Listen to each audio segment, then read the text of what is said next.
Tu t'es rendu compte que plus tu poursuis quelque chose, plus cela semble t'échapper. Le succès, le bonheur, la clarté mentale, tout semble toujours être un pas en avant, hors de ta portée. Mais, et si je te disais que la réponse ne se trouve pas dans la précipitation, mais dans le calme? Respire profondément, détends-toi. L'anxiété et l'inquiétude sont les pires ennemis de la réalisation. Dans cette vidéo, tu découvriras comment la tranquillité peut être la clé du succès à travers 10 leçons stoïques qui changeront la façon dont tu affrontes les défis de la vie. Reste jusqu'à la fin, car chacune de ces leçons est essentielle pour transformer ton esprit et t'aider à atteindre ce qui compte vraiment. Nous vivons à une époque de précipitation et de résultats immédiats. Tout le monde veut des réussites rapides, des réponses instantanées, des succès sans attente. Mais les grands sages de l'histoire ont compris quelque chose que la plupart ignorent. Plus tu cherches désespérément quelque chose, plus cela devient difficile. Les stoïques nous enseignent que le véritable pouvoir réside dans la sérénité, la patience et l'action concentrée. Celui qui garde son calme au milieu du chaos voit des opportunités que d'autres négligent. Celui qui maîtrise ses émotions agit avec clarté et précision. C'est ainsi que les plus grands leaders, penseurs et stratèges de l'histoire ont accompli des exploits incroyables. Ils ont appris à se détendre, à avoir confiance dans le processus et à agir sans désespoir. Et c'est exactement ce que tu vas apprendre aujourd'hui. Comment utiliser le calme comme un outil pour obtenir plus avec moins d'efforts et plus de sagesse. Alors, sers-toi un café, installe-toi confortablement et entreprenons ensemble ce chemin stoïque vers le succès. Avant de commencer, je veux que tu te mettes dans le bon état d'esprit pour cette transformation. Va dans les commentaires et écris « La véritable force est dans la sérénité ». Ce n'est pas juste une phrase, c'est un engagement envers toi-même. Diffusons ce message et renforçons notre communauté stoïque. Je vais commencer par une petite histoire qui t'aidera à mieux comprendre la sagesse contenue dans ce matériel. Il y avait un homme nommé Élias, un jeune entrepreneur qui consacrait sa vie à la quête du succès. Il se levait tôt, travaillait sans relâche et n'acceptait pas l'échec. L'anxiété le rongeait car chaque obstacle lui semblait une indication qu'il était en retard. Un jour, après une journée frustrante, Élias rencontra un vieil ami, Adrian, un professeur de philosophie connu pour son calme inébranlable. En remarquant l'inquiétude du jeune homme, Adrian lui proposa de faire une promenade au coucher du soleil. Tandis qu'ils marchèrent dans le parc, Élias se confia, disant qu'il avait l'impression de ne jamais en faire assez, qu'il devait aller plus vite, accomplir plus rapidement, car le temps lui échappait. Adrian l'écouta en silence, puis sourit après un moment. Il lui raconta alors l'histoire d'un empereur qui, malgré son vaste empire, comprit que la précipitation était l'ennemi de la clarté. Marc Aurèle, l'un des plus grands empereurs de Rome, écrivit dans ses méditations « Si tu te précipites dans tout, tu ne seras jamais vraiment présent. » Élias fronça les sourcils, ne comprenant pas totalement ce que cela avait à voir avec son dilemme. Le professeur continua en expliquant qu'un esprit anxieux se noie dans l'excès de mouvement, tandis qu'un esprit serein voit les opportunités avec clarté. Il mentionna également un autre grand penseur stoïque, Sénèque, qui disait « Rien n'est plus digne d'un esprit équilibré que de vivre avec calme et patience. » En réfléchissant à cela, Élias aperçut un petit lac dans le parc. L'eau était agitée par le vent, rendant impossible de voir le fond. Adrian montra la surface et dit « Regarde ce lac. Plus tu remues l'eau, plus elle devient trouble. Mais si tu attends, si tu laisses le calme l'envahir, tout devient clair. » À ce moment-là, quelque chose à l'intérieur d'Élias commença à changer. Il réalisa qu'il avait passé des années à essayer de saisir le succès de ses propres mains sans jamais s'arrêter pour permettre à ce succès de venir à lui. Adrian conclut en disant que les stoïques savaient que la vie a son propre rythme et que ceux qui apprennent à s'aligner avec ce rythme, au lieu de lutter contre lui, finissent par trouver exactement ce qu'ils recherchent. Dans les jours qui suivent, Élias commença à appliquer cet enseignement. Chaque fois qu'il sentait l'anxiété le dominer, il s'arrêtait, respirait et se rappelait le lac. Il commença à agir avec plus de stratégie et moins de désespoir, en se concentrant sur ce qu'il pouvait contrôler et en acceptant ce qu'il ne pouvait pas changer. À sa grande surprise, les résultats commencèrent à arriver naturellement. À la fin de leur promenade, Adrian lui donna un dernier conseil en citant Épictète. Le bonheur et la liberté commencent par un principe très simple. Arrêtez de se soucier des choses que nous ne pouvons pas contrôler. Elias sourit pour la première fois, comprenant que la véritable force résidait dans la sérénité. Maintenant, passons aux 10 leçons qui t'aideront à te détendre et à atteindre le succès. Première leçon. Laisse tomber la résistance et laisse-toi porter par la vie. T'es-tu déjà senti épuisé à force d'essayer de contrôler l'incontrôlable, comme si la vie te traînait constamment dans des directions que tu n'avais pas choisies? Plus tu résistes, plus tu t'épuises. Mais et si, au lieu de lutter contre le courant, tu apprenais à naviguer avec lui? La résistance naît du désir que les choses soient différentes de ce qu'elles sont. Mais la réalité ne se plie pas à notre volonté. Épictète disait que ce ne sont pas les événements qui nous perturbent, mais l'interprétation que nous en faisons. Le changement commence quand tu acceptes cette vérité. La prochaine fois que quelque chose échappe à ton contrôle, arrête-toi un instant et demande-toi: est-ce que cela dépend de moi? Si la réponse est non, laisse-le partir. Concentre ton énergie sur ce que tu peux changer et laisse le reste suivre son cours. Ce n'est pas de la passivité, mais de l'intelligence émotionnelle. La rigidité te brise, la flexibilité te permet de t'adapter et d'avancer. Marc Aurèle écrivait que ce qui empêche l'action pousse à l'action. Chaque obstacle cache une opportunité, mais pour la voir, il faut d'abord cesser de résister. Si une porte se ferme, ne perds pas tes jours à te lamenter.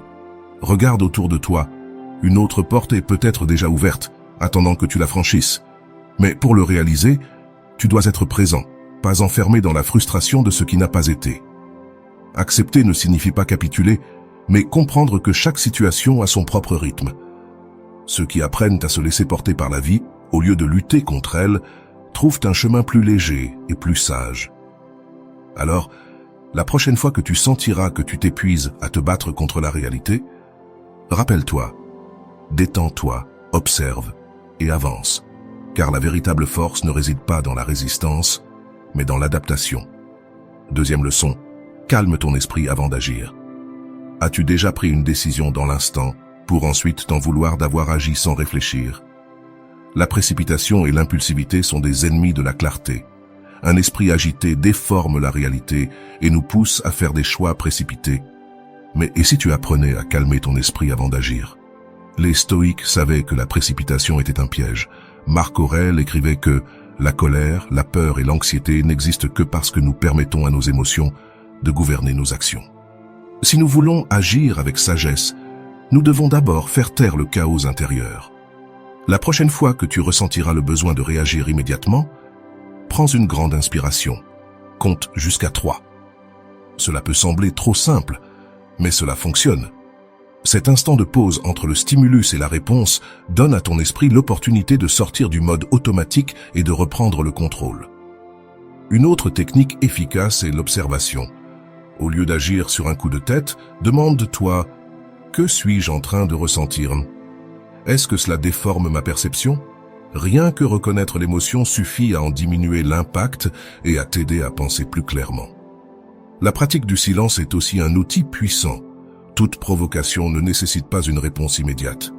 Si quelqu'un t'offense ou te presse, essaie de faire une pause avant de répondre.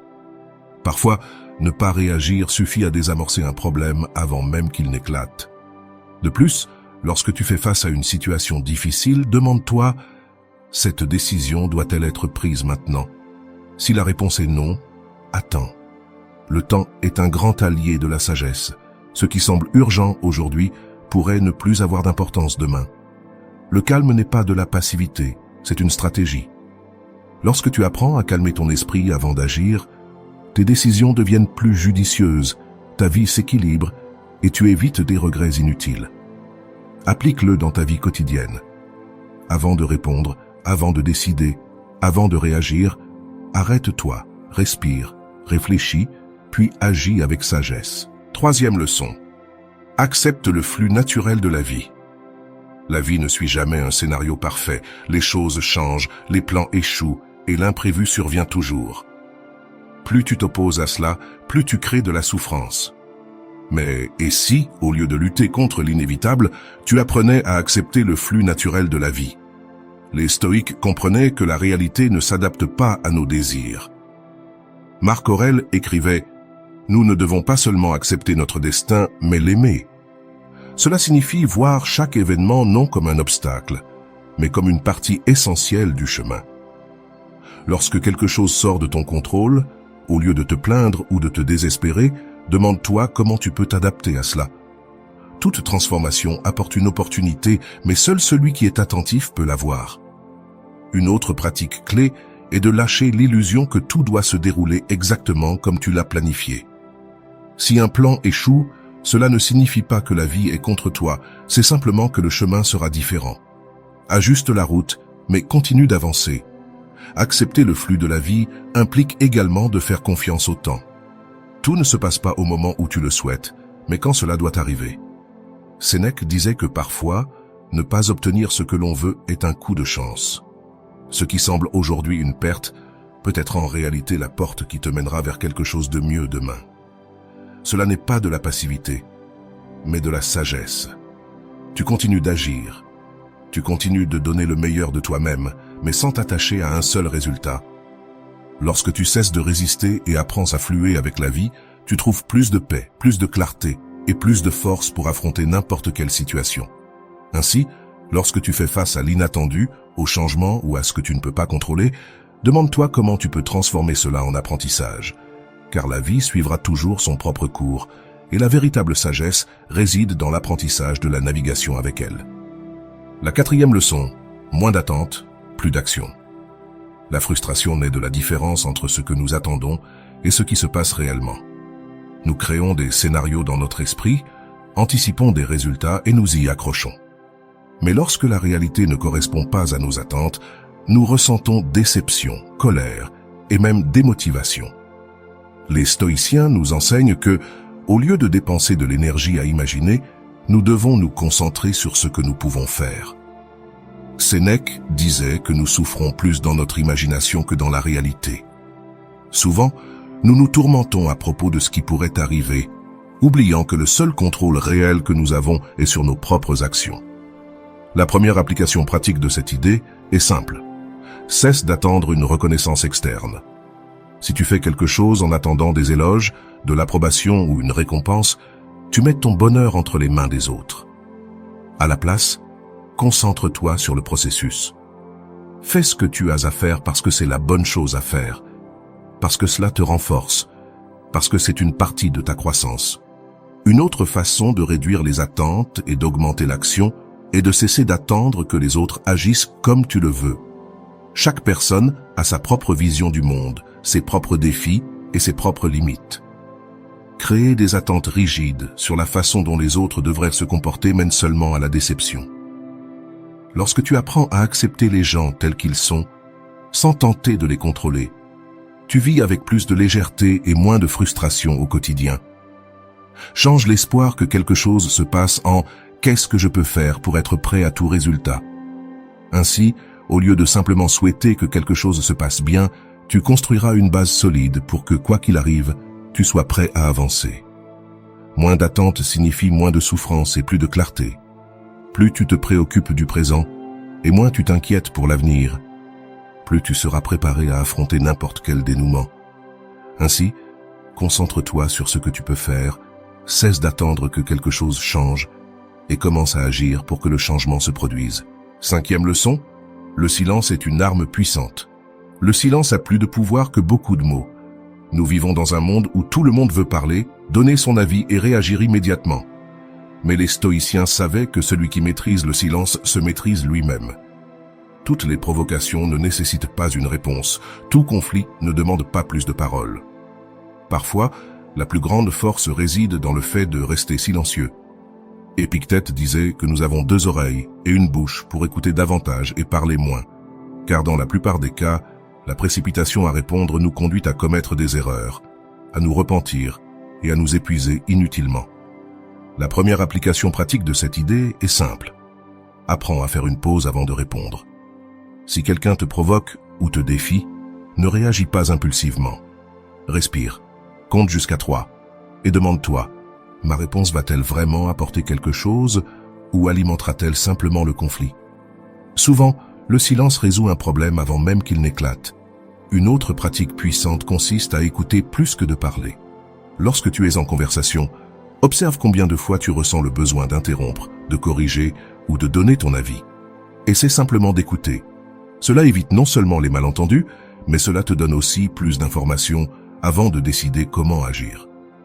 Le silence est aussi un outil de pouvoir dans les discussions et négociations.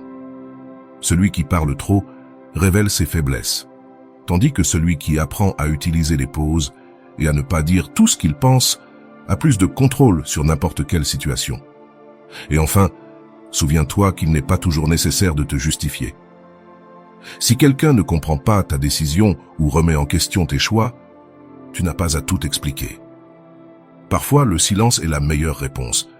Applique cette leçon, parle moins, écoute plus et observe avant d'agir, car celui qui maîtrise le silence maîtrise son propre destin.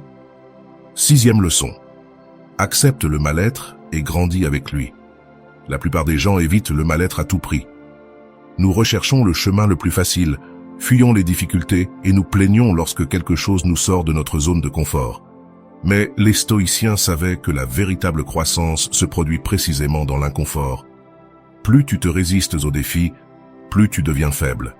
Plus tu l'affrontes, plus tu deviens fort. Sénèque disait que les difficultés fortifient l'esprit, tout comme le travail fortifie le corps. Cela signifie que sans résistance, sans pression, il n'y a pas d'évolution. De même qu'un muscle a besoin d'efforts pour croître, ton esprit a besoin de défis pour devenir résilient. La première application pratique de cette idée est simple. La prochaine fois que tu feras face à une situation difficile, au lieu de l'éviter, demande-toi « Comment cela peut-il me rendre plus fort ?» Au lieu de résister, vois le mal-être comme un entraînement. Une autre pratique clé est de changer la façon dont tu perçois l'erreur.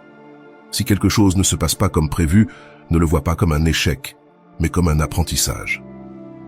Marc Aurèle écrivait que ce qui empêche l'action pousse à l'action. Si un obstacle apparaît sur ton chemin, il pourrait être exactement ce dont tu as besoin pour évoluer. Accepter le mal-être signifie aussi s'exposer volontairement aux défis. Cela peut être de faire face à quelque chose qui te fait peur, comme parler en public, apprendre une nouvelle compétence ou résoudre un problème que tu as reporté. Plus tu t'entraînes à sortir de ta zone de confort, plus tu seras prêt à toute situation. Et surtout, souviens-toi, la douleur de la discipline sera toujours moindre que la douleur du regret. Accepte le mal-être, car c'est là que se produit la véritable transformation. Plus tu l'affrontes, plus tu seras prêt à tout ce que la vie mettra sur ton chemin. 7e leçon, pratique la gratitude pour ce que tu as déjà. La recherche incessante de plus nous empêche de voir la valeur de ce que nous possédons déjà. Nous vivons enfermés dans un cycle d'insatisfaction, toujours en attente de la prochaine cible pour enfin nous sentir complets. Mais cette mentalité nous enchaîne. Les stoïciens savaient que la véritable richesse ne réside pas dans l'accumulation de biens ou l'atteinte du statut, mais dans l'art d'apprécier le présent. Sénèque disait que celui qui n'est pas content avec peu ne sera jamais satisfait avec rien. Cela signifie que si ton bonheur dépend toujours de ce que tu n'as pas encore, il ne sera jamais durable. Chaque fois que tu atteins un objectif, un autre apparaît à l'horizon, et le sentiment de plénitude ne vient jamais. La gratitude, en revanche, brise ce cycle et t'apprend à trouver la satisfaction maintenant, et non dans un avenir incertain. La première application pratique de cette idée est simple mais puissante.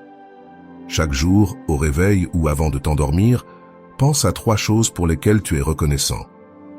Cela peut être quelque chose de grand, comme un accomplissement professionnel ou une relation précieuse, ou quelque chose de petit, comme la lumière du soleil qui entre par la fenêtre ou un moment de tranquillité.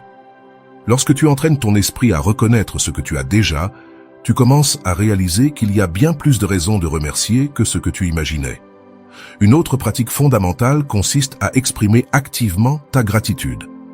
Souvent, nous tenons pour acquis les personnes qui nous entourent, amis, famille, collègues. Chacun apporte quelque chose à notre vie, mais nous nous arrêtons rarement pour le reconnaître. La gratitude n'a pas besoin d'être grandiose. Il suffit d'un message sincère. Un éloge sincère ou un simple merci avec intention.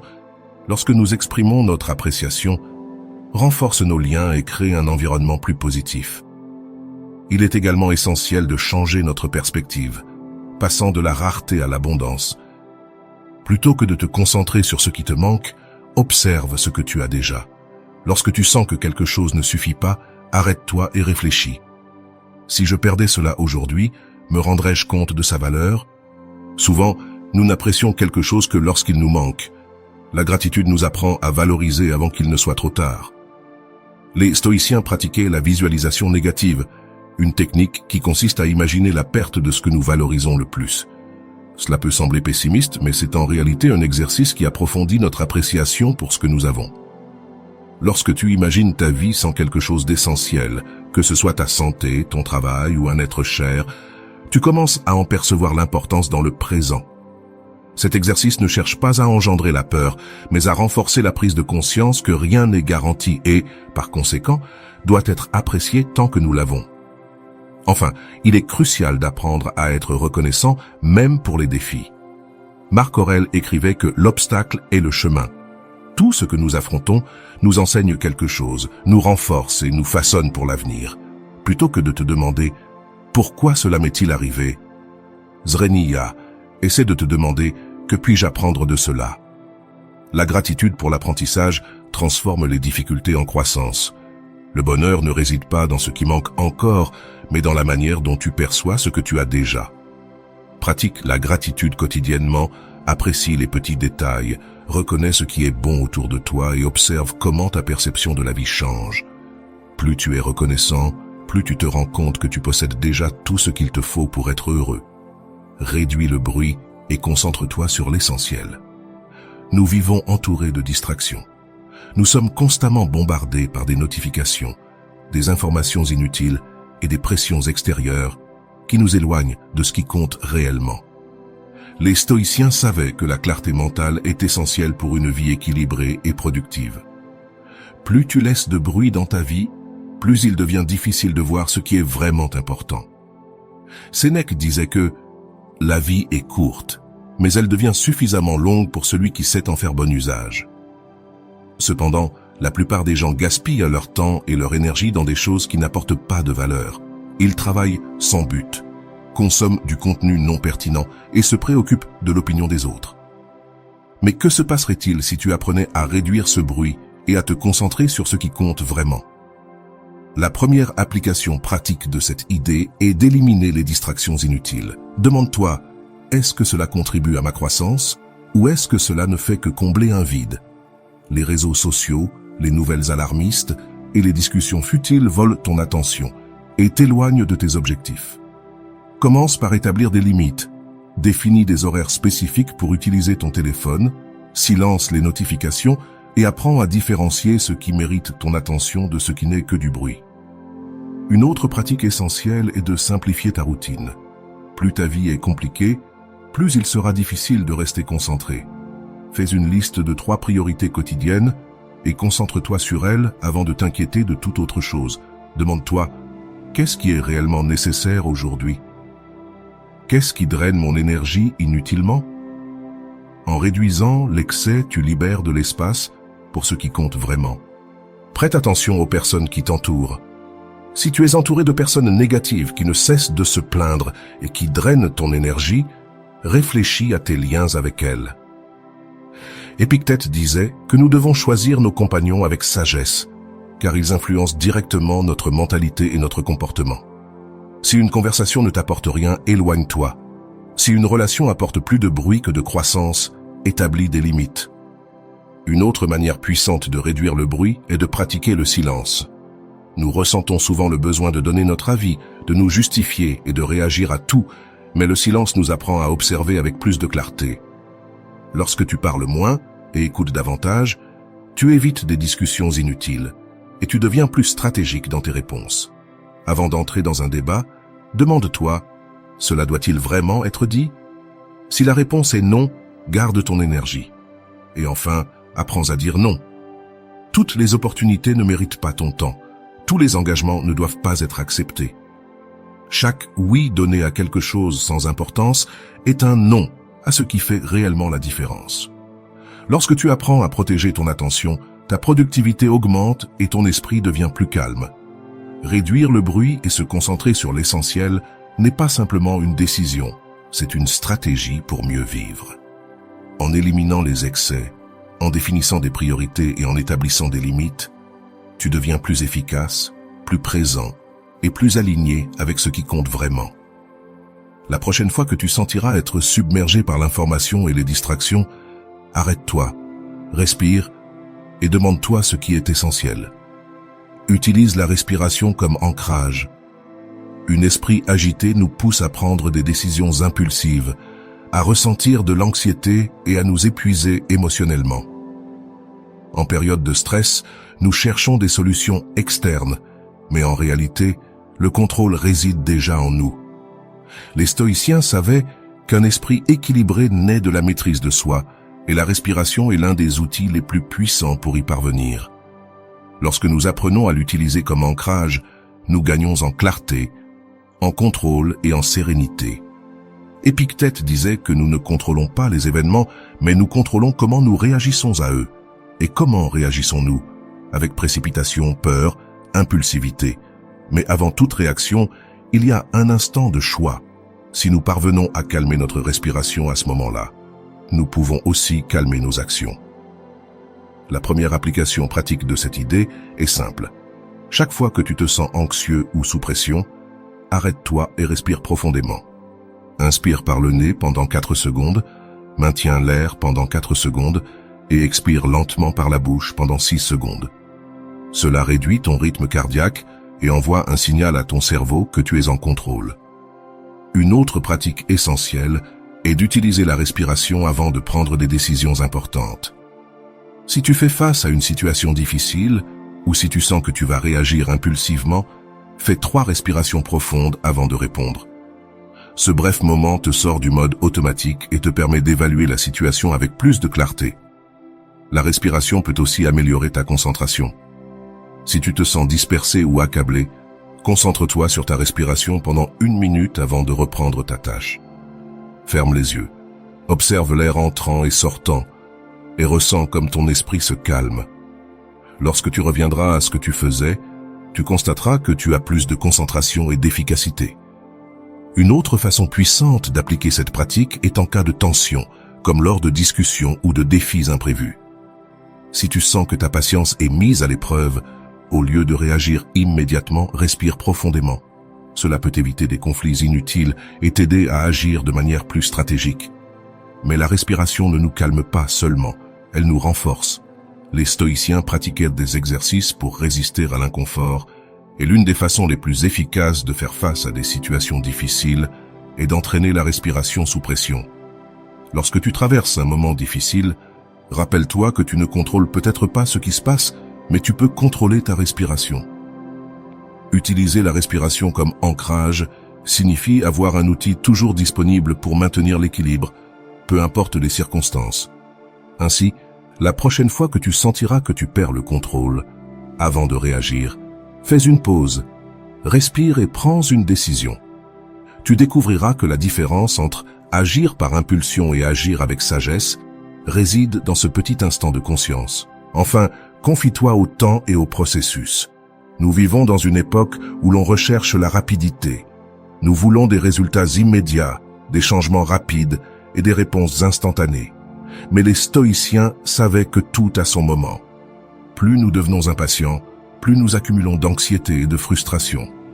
La véritable sagesse réside dans la confiance envers le processus, dans l'action constante et dans la permission que nous accordons au temps de faire son œuvre. Marc Aurèle écrivait « Tout arrive comme cela doit arriver. Si tu observes attentivement, tu verras que c'est ainsi. » Cela signifie que, peu importe combien nous essayons d'accélérer les choses, certaines étapes doivent simplement être vécues. Lutter contre cela génère seulement de l'épuisement. La première application pratique de cette idée est de lâcher prise de l'attente de résultats immédiats. Si tu es en train d'apprendre quelque chose de nouveau, de commencer un projet ou de travailler sur un objectif, accepte que le progrès arrive pas à pas. Au lieu de te concentrer uniquement sur l'objectif final, valorise chaque petit progrès. Demande-toi, qu'est-ce que je peux faire aujourd'hui pour me rapprocher de mon objectif? Les petites actions quotidiennes, lorsqu'elles sont cumulées, génèrent de grandes transformations. Une autre pratique clé est de changer la manière dont nous gérons l'impatience. Lorsque tu sens que quelque chose ne se passe pas aussi vite que tu le souhaites, prends une profonde respiration et demande-toi « Qu'est-ce qui est sous mon contrôle maintenant ?» Si tu peux faire quelque chose, fais-le.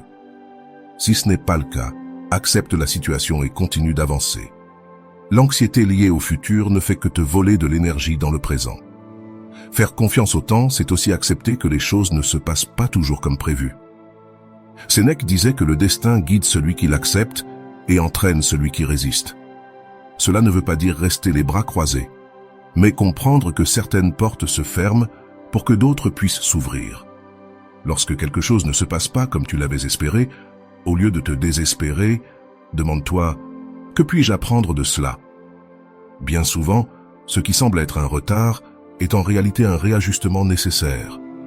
Un autre point essentiel est de développer de la patience avec les cycles naturels de la vie. Tout comme un arbre ne pousse pas du jour au lendemain, nos résultats ont également besoin de temps pour mûrir. Si tu sembles semer de bonnes graines, travail, études, discipline, fais confiance au fait que les fruits viendront en temps voulu. Et surtout, comprends que la précipitation ne donne que rarement de bons résultats. Combien de fois, en essayant d'accélérer un processus, avons-nous commis des erreurs qui nous ont fait perdre encore plus de temps? Faire confiance au processus ne signifie pas ne rien faire, mais agir avec stratégie, sans désespoir. Alors, la prochaine fois que tu sentiras que tu cours contre le temps, arrête-toi et réfléchis. Suis-je vraiment en retard ou suis-je juste impatient? Continue de faire ta part. Reste ferme sur ton chemin et laisse le temps faire le reste. Ce qui est pour toi viendra au moment juste. Si tu es arrivé jusque-là, félicitations. Cela signifie que tu es engagé dans ta croissance et que tu cherches à améliorer ta vie en acquérant des connaissances. Peu de personnes prennent réellement le temps de réfléchir à ces leçons et de les appliquer dans leur quotidien. Mais toi, tu l'as fait. Et cela te place déjà un pas en avant. Maintenant, j'aimerais savoir de toi. Quelle idée parmi celles-ci t'a le plus parlé? Comment penses-tu l'appliquer dans ta vie quotidienne? Écris-le dans les commentaires et partage ton expérience. Et si tu n'as rien de spécifique à dire, laisse simplement le mot « gratitude ». Ainsi je saurai que tu as vu cette vidéo jusqu'à la fin. Avant de partir, si ce contenu t'a parlé, abonne-toi à la chaîne et active les notifications. Ainsi, tu ne manqueras aucune nouvelle vidéo et continuerai d'évoluer avec la sagesse stoïcienne. À bientôt dans la prochaine vidéo.